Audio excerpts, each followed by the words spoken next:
너희는 먼저 그의 나라를 구하여 증거를 갖자. 할렐루야.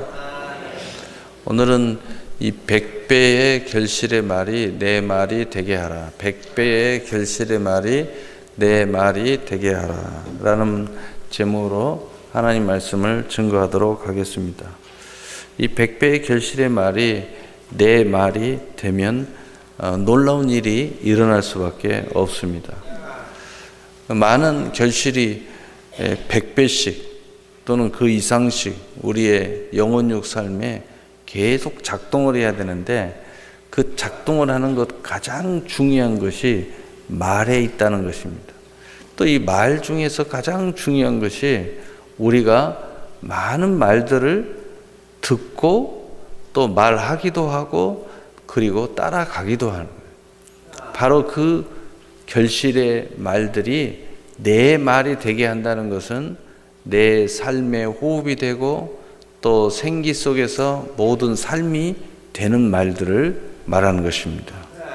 우리 주변에는 참으로 많은 말들이 있습니다.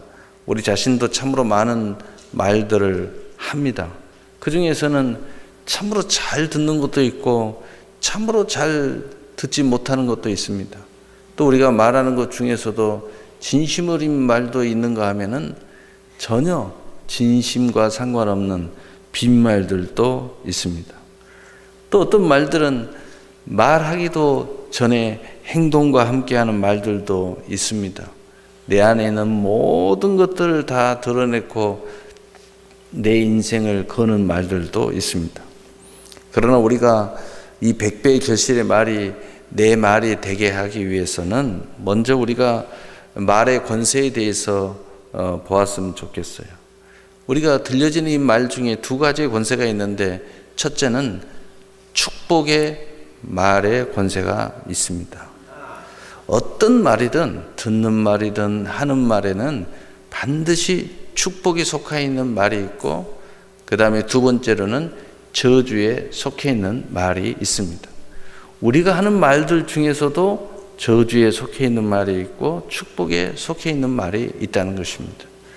그래서 잠언 18장 21절에는 죽고 사는 것이 혀의 힘에 달렸나니 혀를 쓰기 좋아하는 자는 혀의 열매를 먹으리라, 이렇게 말하고 있습니다.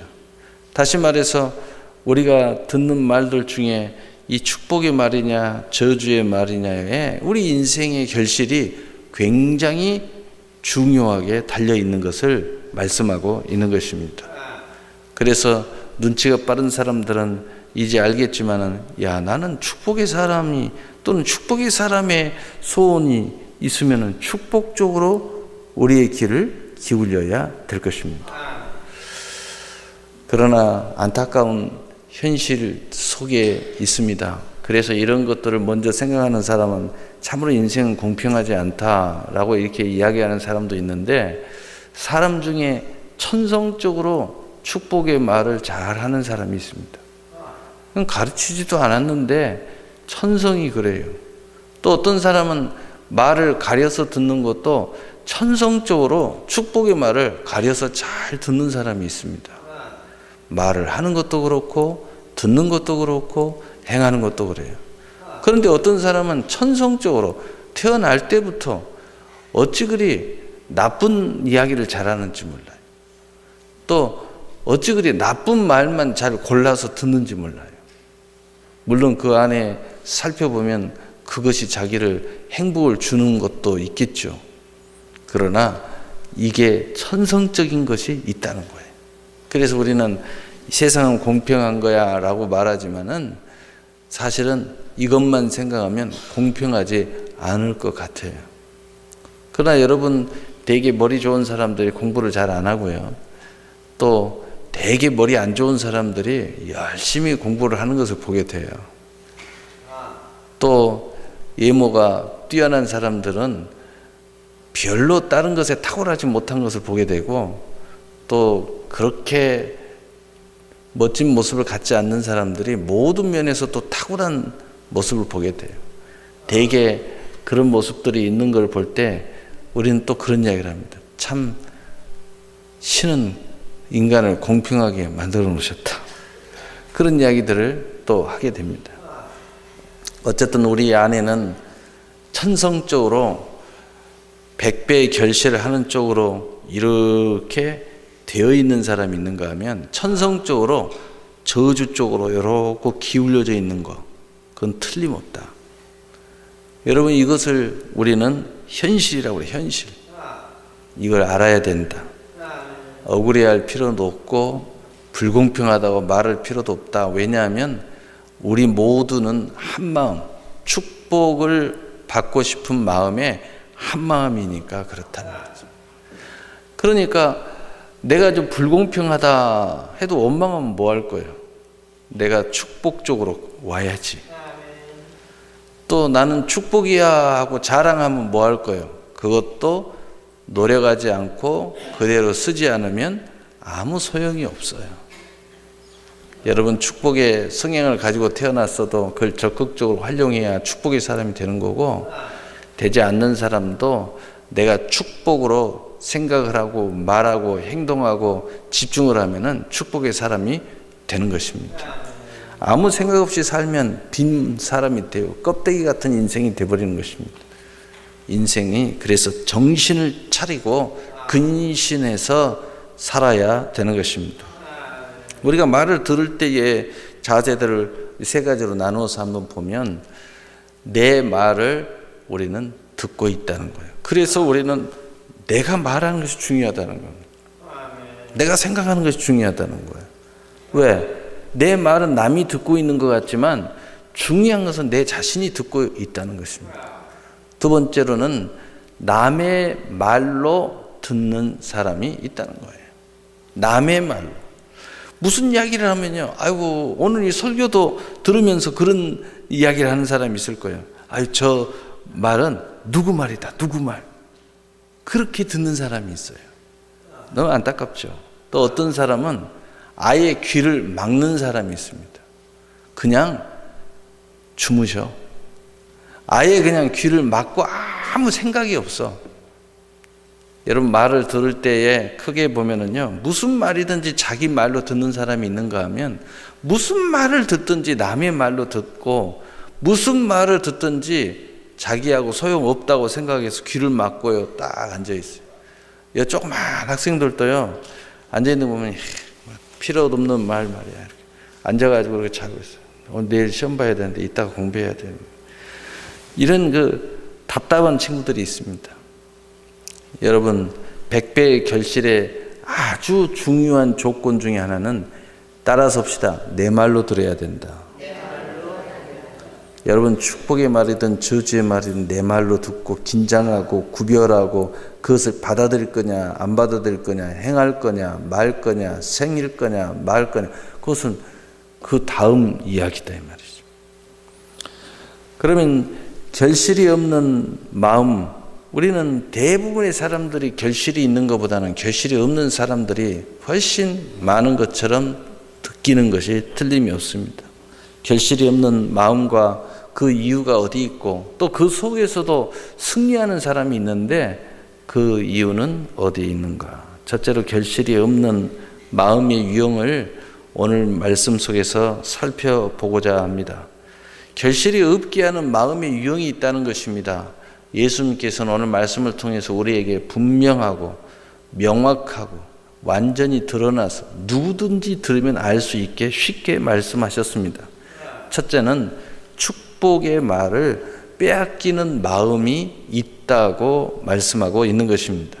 축복의 말을 항상 빼앗기는 마음을 가진 사람들은 절대로 결실이 있을 수가 없다는 겁니다. 그래서 누가복음 8장 12절에 길가에 있다는 것은 말씀을 들은 자니 이에 마귀가 가서 그들을 믿어 구원을 얻지 못하게 하려고 말씀을 그 마음에서 빼앗는 것이요. 다른 공간복에 보면은 비유에서 참새가 와서 그 떨어지는 씨앗을 주워 먹어버렸다. 그런데 그것을 다시 주님이 해석하는 말씀이 마귀가 와서 그 말씀을 그 마음에서 빼앗아가 버린다는 거예요. 여러분, 그러니까 계속해서 마음이라는 단어가 등장하게 됩니다. 그 말은 무슨 말이냐면 여러분의 마음이 4분 5일 된 사람은 절대로 축복을 못 받는다는 거예요. 마음을 굳게 해야 되는 거죠. 믿음을 굳게 해야 됩니다. 그래서 잠언 4장 23절에 이 마음을 지키라, 이에서 생명이 남이니라 라고 말씀하고 있는 거예요. 우리가 마음을 잘 지켜야 돼요. 여러분, 어떤 사람은 인생을 빼앗기는 사람도 있고 잠깐의 축복을 빼앗기는 것도 아니고 생명을 빼앗기는 사람도 있어요. 온갖 이상한 나쁘고 거짓되고 그리고 사이비기가 있는 많은 사람들이 여러분의 마음을 훔치려고요, 얼마나 노력하는지 몰라요. 그래서 정신을 안 차리면요, 마음을 뺏겨버리면요, 축복만 뺏기는 게 아니에요. 생명도 뺏기는 사람도 있어요. 심지어는 인생도 뺏기는 사람도 있어요. 그래서 내 자신이 빼앗기면 나 혼자 망하면 좋은데 그 사람의 위치인 만큼 그 사람 하나 무너지니까 자식들도 다 인생을 빼앗겨버리고 모든 걸 다 잃어버린 사람들도 제법 있는 것을 보게 됩니다. 두 번째로는 시련을 당할 때 배반하는 마음을 가졌기 때문에 바로 결실을 할 수가 없다고 예수님께서 말씀하고 있습니다. 시련이 없고 관계가 좋을 때 떡고물이 좀 떨어지고 또 저 사람 만나면 뭐 잘 사주고 함께 하고 있을 때 좋은 일만 일어나고 그럴 때는 좋은데, 아니 안 좋은 상황이 벌어지기만 하면 언제 그러냐고 등 돌린다는 거죠. 이런 마음을 가진 사람이 우리 주변에 제법 있습니다. 좋을 때만 좋지요, 나쁠 때는요 다 싫은 거예요. 이런 사람들이 많이 있어요. 이런 사람들은 절대로 100배의 결실을 맺을 수 없는 마음을 가졌기 때문에 결국은 뭔가 좀 되는 듯 하다가 그냥 인생이 쪼그라들어 버리는 거죠. 그래서 예수님께서 누가복음 8장 13절에 바위 위에 있다는 것은 말씀을 들을 때에 기쁨으로 받으나 뿌리가 없어 잠깐 믿다가 시련을 당할 때는 배반하는 자요. 좋을 때는 다 좋습니다. 뭐 안 좋은 사람 어디 있어요? 아무리 나쁜 사람도요 다 좋아요. 그런데 시련을 만날 때 배반을 한다. 시련을 만날 때 지만 생각한다. 시련을 만날 때 내 모르겠다 하고 그냥 내동댕이 치고 가버린다는 거죠. 이런 마음을 가진 사람, 이 배반하는 마음을 가진 사람은 결코 결실할 수 없습니다.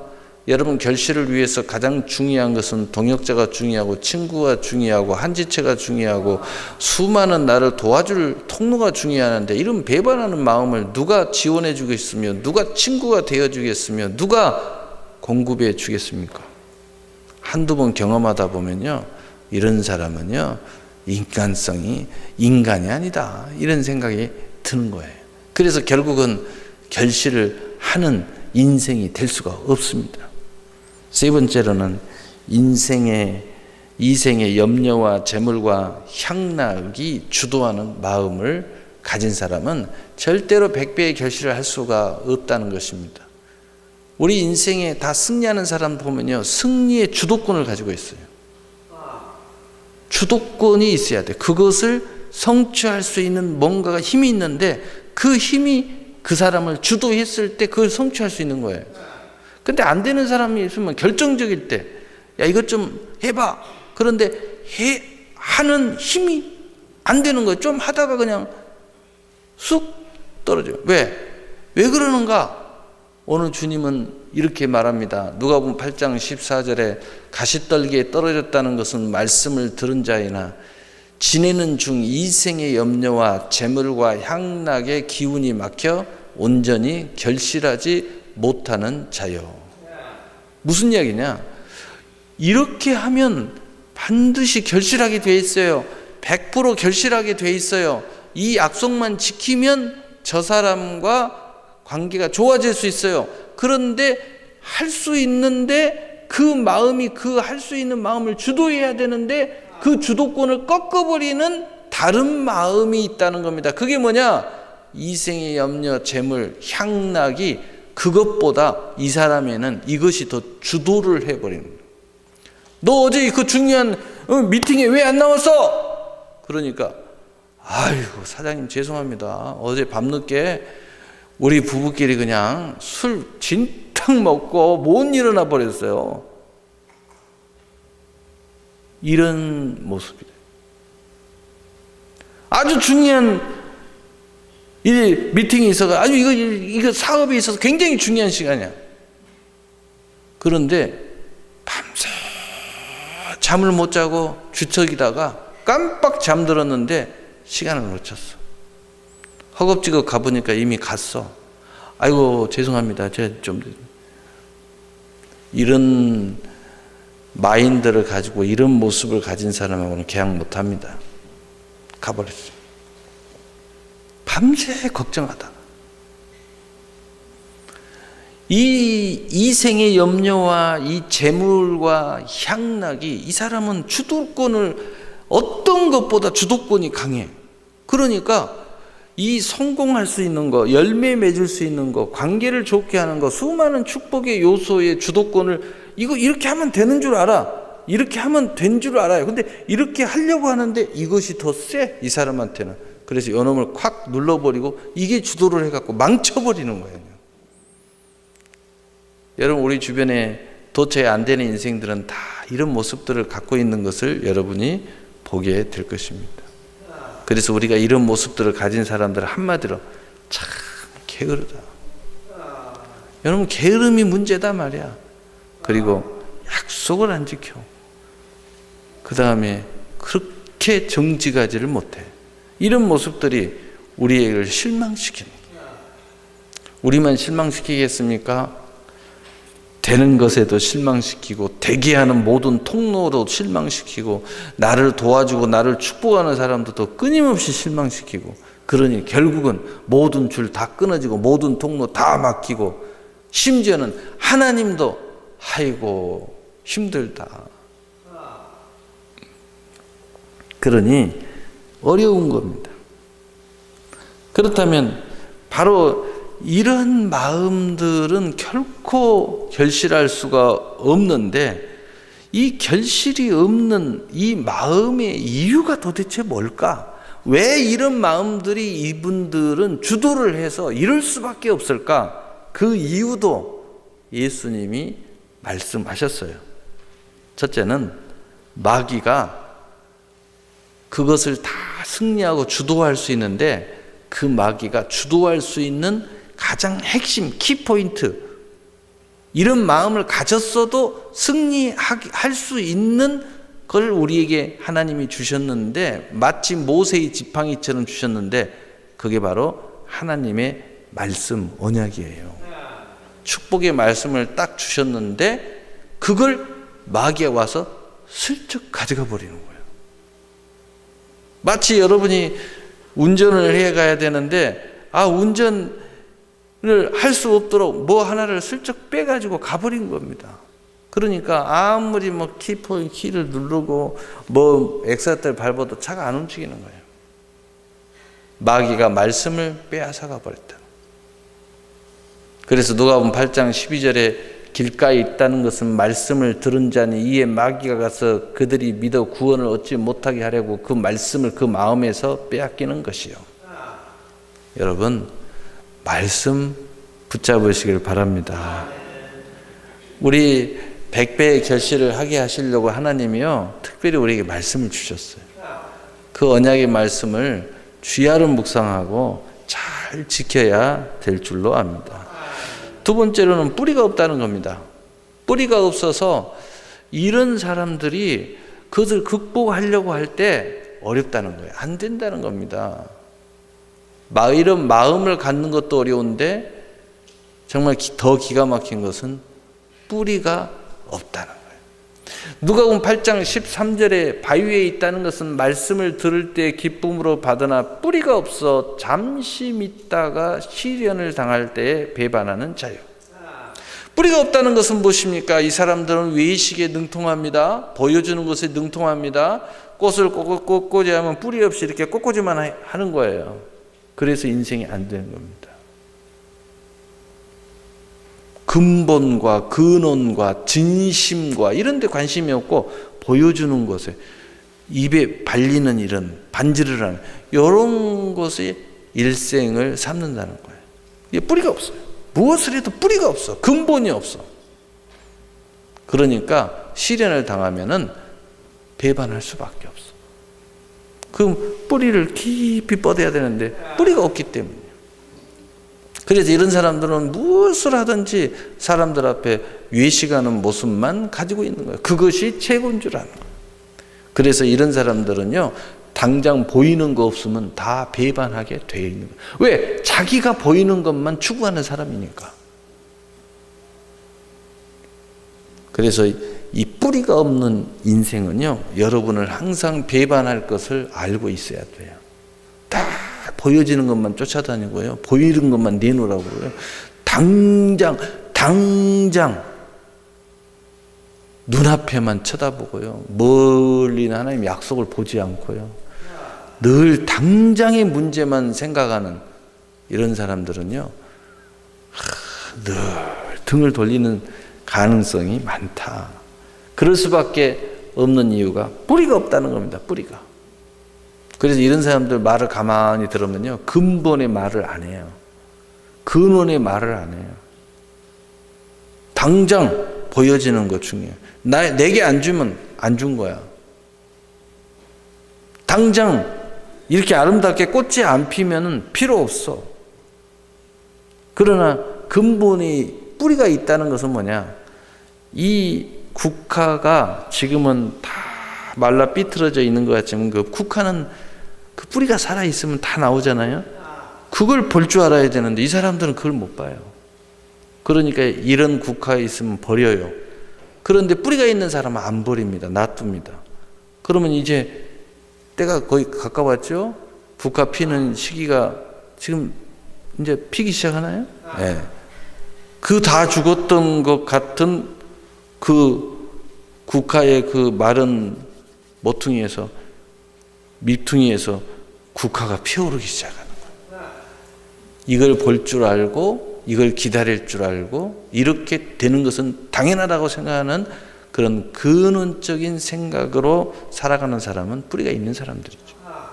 뿌리가 없는 사람들은요, 뿌리가 없기 때문에 배반하면서 평생 그렇게 사는 거예요.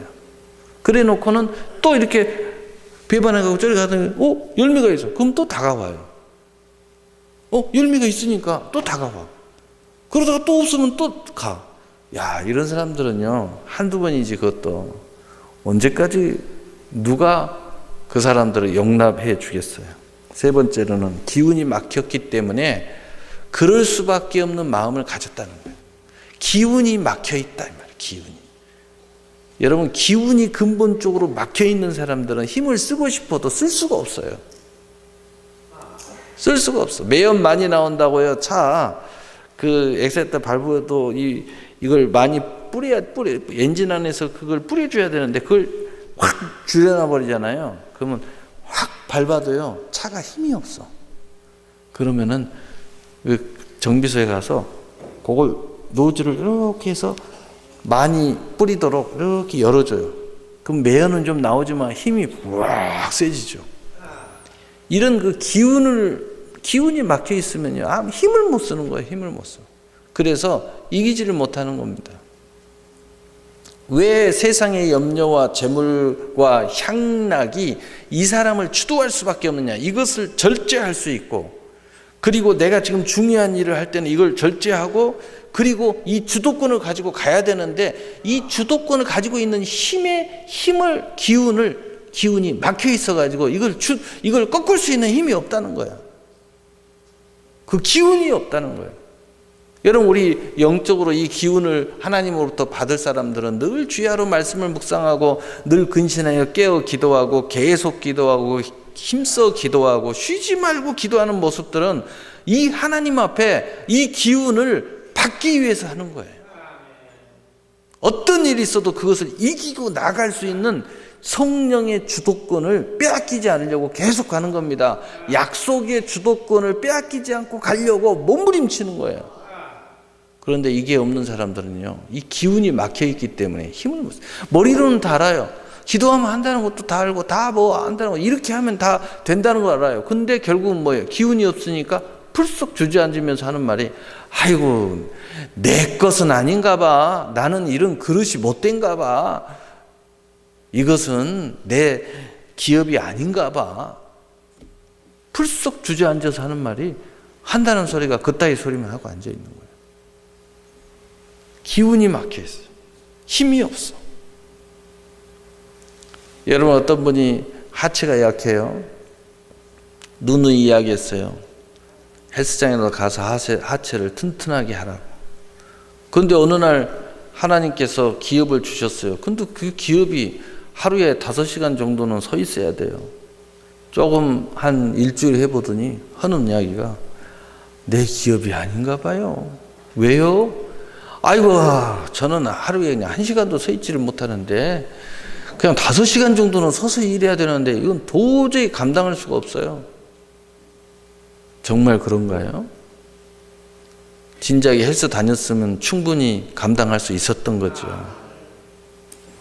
무슨 이야기예요? 기운이 막힌 것을 내 태생이라고 이야기하는 이 어리석음, 무지함, 아무 노력도 하지 않는 상태에서 자포자기, 기운이 막혀 있는 사람들이 다 하는 소리입니다.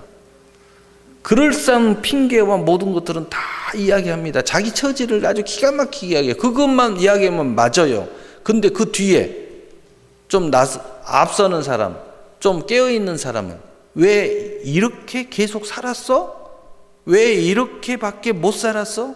왜 노력하지 않았어? 이런 이야기 하면요, 할 말이 없죠. 할 말이 없어. 기운이 막힐 정도로 왜 이 모양을 만들어 놨냐? 라고 질문을 받으면은요, 또 무슨 말을 할까? 왜 이렇게 혈관이 다 막히도록 이렇게 살았냐 말이야? 의사가 막 화를 내는 거예요. 세상에 이 지경이 될 때때로 뭐 했냐 지금까지. 자식이 이 지경이 될 때때로 부모가 돼갖고 왜 내버려뒀냐 말이야. 이 소리나 그 소리나 똑같다니.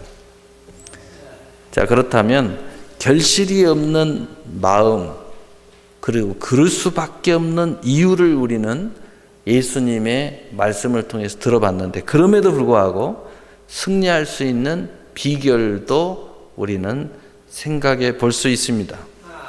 예수님이 그 이유를 우리에게 밝힐 때는 승리할 수 있다는 단서를 제공해 주는 것이죠.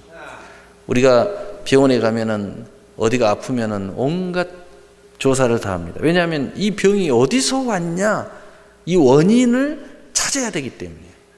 이것을 못 찾으면 치료할 수가 없어요. 그런데 찾기만 한다면 이제 매달려 가지고, 이것 때문이구나 라는 것이 정확해지면 이제 여러 의사 선생님들이 매달려서 그 문제를 해결하려고 몸부림을 칩니다. 그러면 굉장히 빨라지는 거죠. 그랬던 것처럼 우리도 이 3가지 큰 이유, 또 그럴 수밖에 없는 이유 또 3가지, 통틀어서 6가지 이유를 우리가 들어봤기 때문에 우리는 이제 결실 있는 마음, 그럼에도 불구하고, 이런 원인이 있음에도 불구하고 승리할 수 있는 비결에 대해서 말씀을 나누고자 합니다. 첫째는, 성경은 그 비결을 우리에게 분명하게 말하고 있습니다. 마귀가 말씀을 빼앗긴다 이 말이야. 빼앗아 가버린다. 그래서 성경은 이렇게 말합니다. 믿음으로 마귀를 대적하라. 우리가 좀 철학적으로 이야기하면 빼앗긴가 싸워라. 여러분, 여러분이 축복을 빼앗기고 있는데 왜 가만히 있으십니까? 그 바보 아닙니까? 싸우십시오. 내 축복을 빼앗기는, 또 뺏으려고 하는 모든 것과 싸우시란 말이에요. 그래서 베드로전서 5장 8절 9절 상에 근신하라, 깨어라. 너희 대적 마귀가 우는 사자같이 두루 다니며 삼킬 자를 찾나니 너희 믿음을 굳게 하여 그를 대적하라. 야고보서 4장 또 보면 그런즉 너희는 하나님께 복종할지어다 마귀를 대적하라 그리하면 너희를 피하리라 라고 말씀하고 있는 것입니다. 싸우라는 겁니다. 대적하라는 거예요. 왜 빼앗겨가는데, 왜 뺏어가는데 가만히 보고 있냐 이거예요. 그런 사람 굉장히 많아요. 이렇게 보면 내가 말 한마디만 해도 못 가져가는데요, 가만히 보고 있어요. 가만히. 어떤 사람은요, 집 안에 있는데 도둑놈이 문을 끌고 들어와요. 근데 그걸 가만히 보고 있어요. 오히려 지가 숨어. 지가 백장 속에 들어가서 숨고 문 잠궈. 근데 어떤 사람은요, 아직 들어오기 전이니까 소리를 크게 지르는 거예요. 누구세요? 나에 사람이 있어! 이렇게 이야기하는 겁니다. 그리고 얼른 안에서 문을 잠그는 거예요. 그러면요, 후다닥 도망가는 거예요. 어떤 사람은 112로 버튼을 누릅니다. 그러니까 크게 이야기합니다. 경찰 아저씨죠? 경찰서죠? 지금 우리 집에 도둑이 들어오려고 문을 막 부수려고 그래요. 그냥 크게 이야기를 해요. 그럼 도둑이 그 소리 듣고 막 도망가는 거예요. 어떤 사람은 미리서 집에다가 다 장치를 해놓습니다. 그래서 그냥 뭐가 오면 그냥 누르면 사이렌이 막 왱왱왱왱왱 울려고 막 112로 자동 신고가 돼가지고 경찰서에서 바로 출동이 옵니다. 보안업체가 출동이 오고 또 전화하고 오고 무슨 일이냐고 대적해야 됩니다. 싸워서 이기란 말이에요. 왜 내 축복을 빼앗아 가는데 보고만 있고 가만히 있어요? 도대체 이유가 뭐예요? 누가복음 10장 19절에 내가 너희에게 뱀과 정갈을 밟으며 원수의 모든 능력을 제할 권능을 주었으니 너희를 해할 자가 결코 없으리라. 결코 없으리라. 여러분, 이 약속을 믿으십시오. 싸우지 못하는 사람들은 이 말씀 붙잡아야 돼요. 싸우지 못하는 사람들은 왜 못 싸우느냐? 내게 더 큰 피해가 올까 봐서 못 싸우는 거예요. 그런데 결코 그렇지 않다. 하나님은 싸워서 이길 권세를 우리에게 주셨고 하나님이 나를 지켜주실 것이라고 말씀하고 있다. 그러니 적극적으로 싸워 이겨야 됩니다. 싸워야지. 내 축복을 뺏어가는데 왜 가만히 있어요? 내 밥을 뺏어가서 먹는데 왜 가만히 있어? 굶을 거예요. 왜 내 밥을 뺏어가냐고. 내 밥이야 이거. 네 밥 가서 처먹어. 이렇게 큰 소리를 이야기해야지. 왜 내 밥그릇을 네가 가져가려고 그래? 여러분, 그런 사람들 많이 있어요. 회사에 보면은요, 그런 사람들 많이 있어요. 얼마 전에는 무슨 어떤 기관에 합격을 했는데 부정이 저질러졌어요. 근데 나는 떨어졌어요. 나중에 보니까 나는 합격했는데 떨어진 거야. 왜? 누구를 거기다 합격시키려고 여기서부터 몇 번까지 딱 잘라가지고 뽑아버리고 여기 밑에 사람 올려가지고 합격시키려고 중간에 싹 떨쳐버리는 거예요. 그걸 알았어요? 가만히 있어요? 적극적으로 나서서 나 원래 합격했다. 그렇게 나서는 사람들 다시 다 취업이 다 됐어. 왜? 원래 합격이 했으니까. 왜 내 축복을 빼앗기고 가만히 있어요? 바보 아니에요? 이제 앞으로 그렇게 살지 마세요. 눈을 부릅뜨고 내 것은 내가 지킬 줄 알아야죠. 눈을 부릅뜨고 내가 저거 내 축복이라고 생각하면 적극적으로 지키고 빼앗기지 말아야죠. 두 번째로는 뿌리가 없다고 그랬죠. 뿌리가 없으면요, 뿌리를 깊이 내리면 되는 거예요. 그런데 성경은 이 뿌리를 깊이 내린다는 말을 이렇게 표현하고 있습니다. 로마서 5장 2절 4절에 또한 그로 말미암아 우리가 믿음으로 서 있는 이 은혜의 들어감을 얻었으며 하나님의 영광을 바라고 즐거워하느니라. 다만 이뿐 아니라 우리가 환난 중에 즐거워하나니 이는 환난의 인내를, 인내는 연단을, 연단은 소망을 이루는 줄 아미로다. 뿌리를 깊게 내린다는 것은 우리가 믿음의 차원에서, 성경의 차원에서, 하나님의 사랑의 차원에서, 하나님의 축복의 차원에서 보면은 우리가 믿음이라는 선물을 받은 사람으로서 하나님의 은혜에 들어가야 된다는 거예요. 그 은혜에 깊이 들어갈수록 축복의 뿌리를 깊이 내리는 거라는 거예요. 여러분, 그래서 시편 1편에도 시냇가에 심은 나무가 씨를 쫓아 과실을 맺는다고 말씀하고 있잖아요. 시냇가에 깊은 내려도 과실을 많이 맺어요. 깊이 내리니까. 또 가뭄은 해도 해를 당치 않아요. 시냇가는 완전히 말랐어요. 위에는 물 하나 없어요.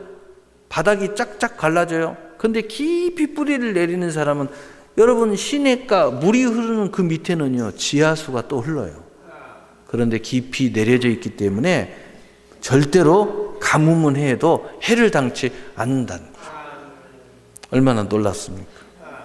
우리가 하나님의 은혜, 축복, 예수 그리스도의 그 은혜에 깊이 뿌리를 내리고 내 인생을 거기에 깊이 들어가 버린 사람은요 항상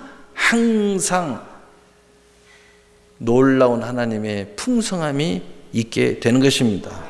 그래서 그 은혜에 깊이 들어가 버린 사람은요, 오늘 말씀이 이어지는 게 뭐예요? 환난 중에도 즐거워할 수 있는 여건이 내게 있는 거예요. 환난 속에도 인내할 수 있는 충분한 풍요가 내 안에 있는 것입니다. 이 인내 속에 연단을 받아도 그 소망이 훨씬 커요. 그러니까 하나님이 나를 연단해도 넉넉하게 그걸 감당하는 거예요. 왜요? 내 밑에 은혜가 풍성하게 내 안에 차고 넘쳐나게 들어오고 있기 때문에.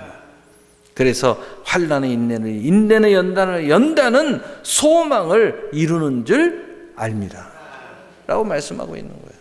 그래서 뿌리가 없는 사람들, 당장 보여지는 것만 쫓아다니신 분들, 아니면은 그냥 마음이 실망스럽고 실족스럽고 금방 그냥 김 빠듯이 그냥 힘이 쭉 빠지시는 분들, 이제 그렇게 살지 마세요. 그렇게 살지 말고, 그렇게 살면 정말 인생 좀 더티해져 버려요. 내 인생이 더티해져 버립니다. 더티 땡식만 있는 게 아니라 더티 인생도 있어. 정말 내 인생이 복잡해져요. 그렇게 살지 마시고 하나님의 은혜로 깊이 나를 집어넣으세요. 그랬을 때 어떤 상황이 돼도 환난이 일어나고 인내, 연단이 일어나고 또 하나님의 어떤 훈련이 일어나고 상황이 극박한 상황이 있어도요, 내 안에 즐거움이 있어요. 내 안에 인내가 있습니다. 내 안에 소망이 훨씬 더 커서 나를 주도해줘요. 그래서 결실할 수밖에 없도록 나를 끌어가게 되는 거예요. 세 번째로는요, 기운이 막혔다고 그랬죠. 기운이 막혀버렸어요. 그래서 안 돼요. 이렇게 하면 된다는 거 다 압니다. 기도하면 된다는 거 다 알아요. 어떤 사람은 새벽 기도 한다는 거 다 알고 새벽까지 왔어요. 그런데 눈이 안 떠져. 새벽까지 다 왔어요. 근데 엎드려 있어요.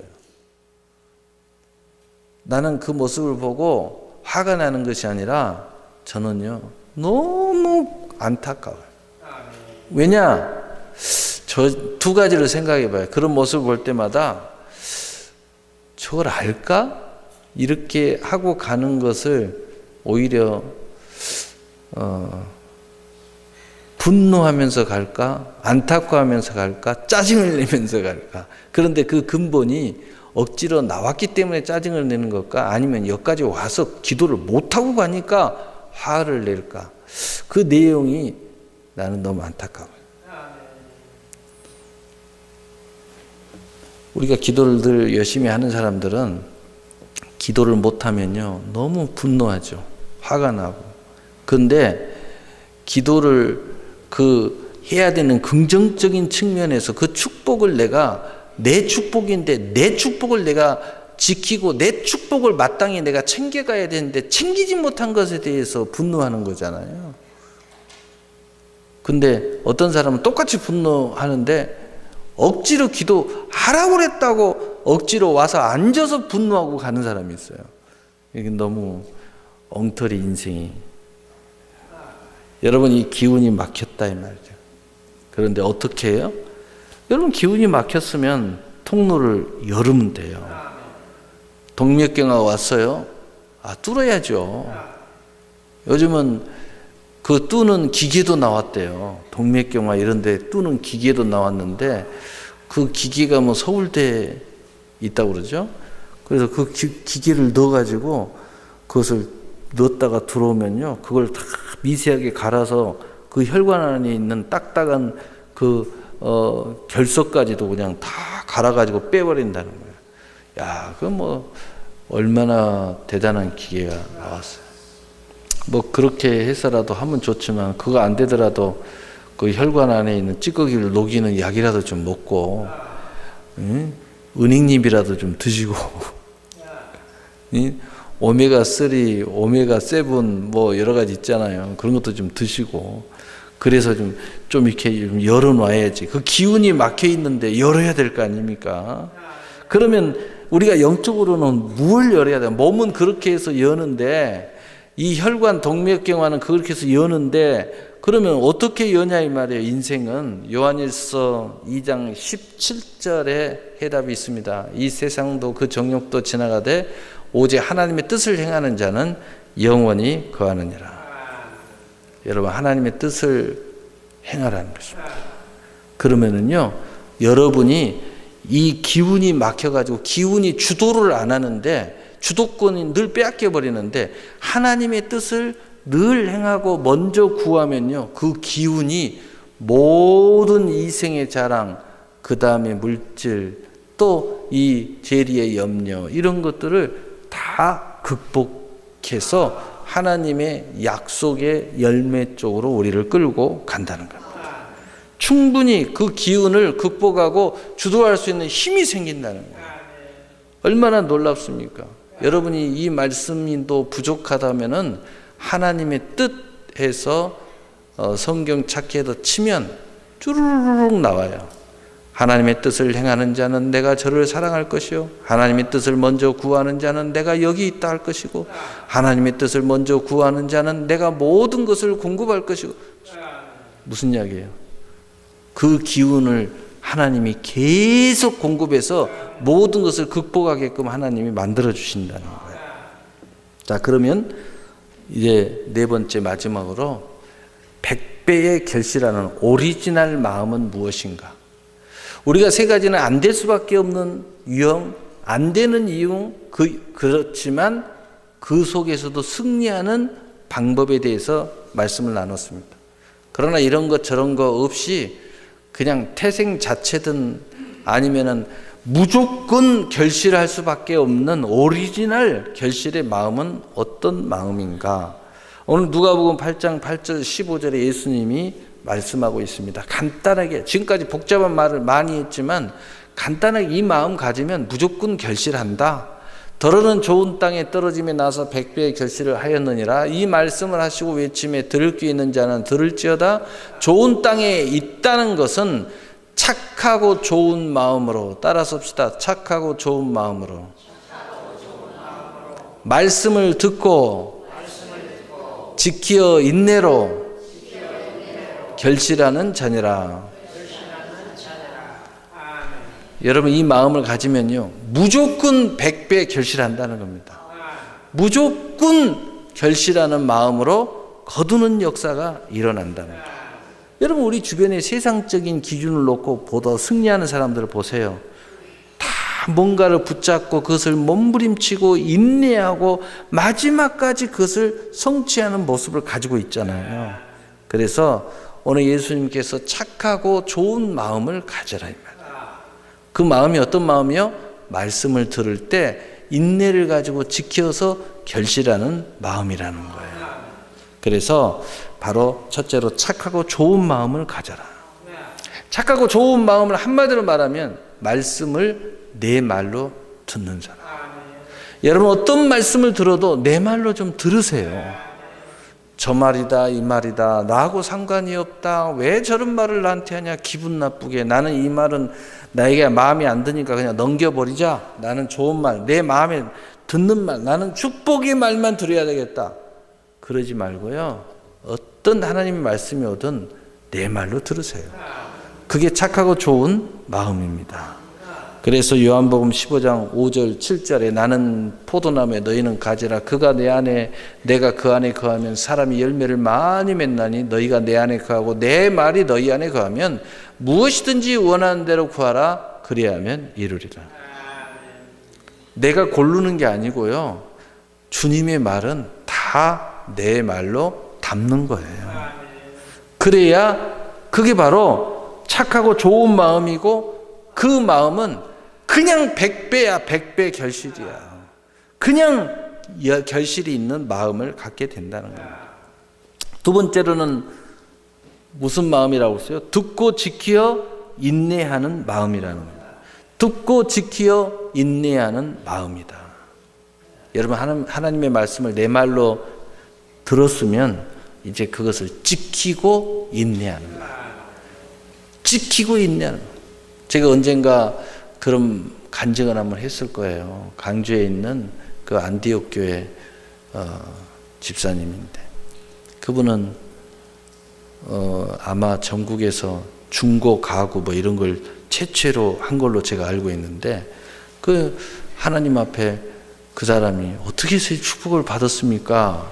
하고 물어보니까 그분이 하는 말이 나는 항상 하나님의 말씀을 열심히 듣습니다. 설교도 열심히 듣습니다. 근데 그 듣다가 야 이건 내 말씀이다.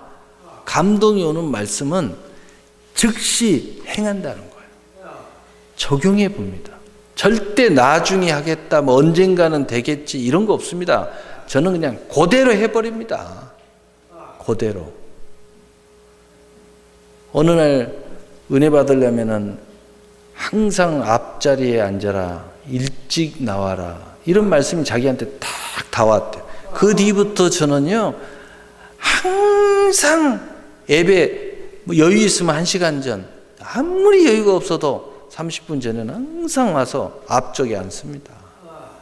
또 어떤 때 말씀을 들었대요. 빈손 치고 나오지 마라. 그때서부터 항상 예배 가기 전에, 예배 와서 준비해 본 적이 없다는 거예요. 오기 전에 집에서든 회사에든 사무실에서 딱 준비해서 자기 제목 쓰고 거기서 딱 기도하고 딱 너가 갖고 와서 하나님 앞에 예배 드릴 때마다 제일 먼저 나와가지고 딱 내놓고 와서 예배 드린다는 거예요. 몇 가지 이야기 하더라고요. 그래서 나는 이렇게 복을 받았습니다 라고 이야기하더라고요. 여러분 듣고 지켜 인내하는 마음은 한마디로 말씀 들어라, 지켜라, 제대로 적용하라 이 말씀만 있는 게 아니에요. 그 말씀 안에 숨어있는 말씀이 무슨 말이에요? 빨리 축복 받으라는 거예요. 빨리 해야 이 결실이 일어날 거 아니냐 그 이야기입니다. 아무리 좋은 말씀 들으면 뭐합니까? 그걸 적용해야 빨리 오는 거지. 여러분 축복은 당장 오기를 원하지 않습니까? 그러면 내가 그 말씀 그대로 하는 거 당장 해야 당장 올 거 아닙니까? 배고프면 당장 먹어야 배가 부르죠. 배고파 죽겠다고 하면서 밥은 안 먹고 언제 밥 줄 거냐고 그래. 당장 그냥 해 먹으세요. 아니면 밖에 나가 사 먹든지. 괜히 짜증내면서 그냥 집안 그냥 뒤엎지 말고. 그래서 갈라디아서 6장 9절에 우리가 선을 행하되 낙심하지 말지니 포기하지 아니하면 때가 이름에 거두리라. 이런 모습들을 갖는 것이 바로 좋은 밭이라는 거예요. 좋은 땅이라는 겁니다. 자, 그렇다면 오늘 결론적으로 결실하는 말을 내 말로 만든 사람들을 몇 사람 성경에서 그 다음에 세상에서 그런 사람들의 몇 사람의 경우를 우리가 말을 하고 오늘 말씀을 마치려고 합니다. 여러분 요셉 우리 잘 압니다. 요셉은 그 당시에는 말씀만 있지 성경이 없었기 때문에 하나님의 말씀이 꿈과 이상으로 그에게 나타났습니다. 해와 달이 절하고 곡식의 땅이 절을 하고 그는 이 말씀을 붙고 13년이라는 엄청난 시련과 환난, 죽음의 위협을 받으면서도 그는 이 말씀을 자기의 말로 끝까지 놓치지 않았습니다. 버릴 만도 하고 이 예언은 틀렸다고 할 만도 한데 그 13년 동안 이 엄청난 시련을 당하면서 그러나 끝까지 내 말로 가지고 있었습니다. 그리고 믿었습니다. 그리고 하나님 원망하지 않고 하나님의 사람으로 살았습니다. 급기야는 그는 애굽의 총리가 되었고 민족과 가정을 구원하고 하나님의 예언을 이루는 큰 귀하고 복된 통로가 된 것입니다. 또 우리는 여호수아를 압니다. 여호수아 1장 3절에 내가 모세에게 말한 바와 같이 무릇 너희 발바닥으로 밟는 곳을 내가 다 너희에게 주었노니. 여호수아는 내가 밟는 모든 땅을 내게 주겠다. 모세처럼 네가 하기만 하면 모세하고 약속한 걸 너에게 다 진행하겠다. 이 말씀을요 45년간 품고 다녔습니다. 45년간. 후에 정말 그 말씀대로 헤브론 땅을 취하게 되고 31전 전승을 하게 됩니다. 여러분도 여호수아처럼 성경의 이 말씀의 모든 축복의 말씀을 내 말씀으로 품고 정말 그것을 진행하면 여러분 말씀이 됩니다. 열왕기상 17장 9절 17절에 보면 시돈에 속한 사르밧 한 과부가 있는데 수년 동안 비나 이슬조차 내리지 않아서 먹을 것이 없어 다 죽게 되었는데 하나님께서 엘리야 목사에게 그 여인에게 가서 물과 떡을 먹고 축복하라 하심으로 엘리야가 가서 그 여인에게 물 한 그릇 주어 나로 먹게 하라 하니 그 여인이 물을 주어서 먹게 하니 다시 엘리야 목사가 나에게 식사를 주어 먹게 하라 하니까 그 과부가 저와 아들은 마지막 남은 밀가루와 기름 조금으로 한 번 식사하니 이제 죽으려고 했는데 그것을 당신에게 드려야 됩니까? 그러니 엘리야 목사가 다시 이야기합니다. 나는 너를 축복하려고 왔어. 하나님이 이렇게 나를 보냈어. 그러니까 드리겠다고 합니다. 엘리야 목사는 조금 먹고 그들에게 주고 축복하니 그들의 집에 있는 밀가루통과 기름병에 밀가루와 기름이 떨어지지 아니하더라는 것입니다. 얼마 후에 그 여인의 아들이 또 죽게 되었는데 그 여인이 하는 말이 저의 죄로 이렇게 되었습니까? 그러면서 엘리야에게 간구하니 엘리야가 그 죽은 아들을 품에 안고 다락으로 들어가 간절히 기도하니 그 아들이 살아난지라. 그 여인이 이런 이야기를 합니다. 진실로 하나님의 말씀은 진실한 줄 내가 믿나이다. 내가 보니 당신은 참으로 하나님께서 함께 하시는 줄을 믿습니다.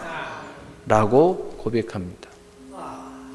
여러분, 이 사르밧 이 여인은 왜 이렇게 고비고비를 넘기고 축복의 가정을 세울 수 있었습니까? 오늘 하나님의 말씀을 이 엘리야 목사의 말을 자기의 축복의 말씀으로 잘 받아들였기 때문입니다. 또 언젠가 우리가 화면을 통해서 한 두세 번 봤죠. 시드니 올림픽의 다이빙 10m 경기장에서 2000년 시드니 올림픽에 있었던 일입니다. 여자 다이빙 종목은 오랫동안 중국이 강세였고 예상대로 중국 선수들이 결승전에서 1, 2위를 다투게 되었습니다. 모든 카메라가 중국 선수들의 경기 모습을 담기 위하여 분주한 그때에 미국의 국가대표 로라 윌킨슨이 구석에서 순서를 기다리고 있었습니다. 예선부터 준결승전을 걸쳐서 5위로 결승전에 진출한 그녀는 올림픽 출전 3개월 전에 오른쪽 발뼈 부상으로 7주간 병원에 누워만 있어야 했습니다.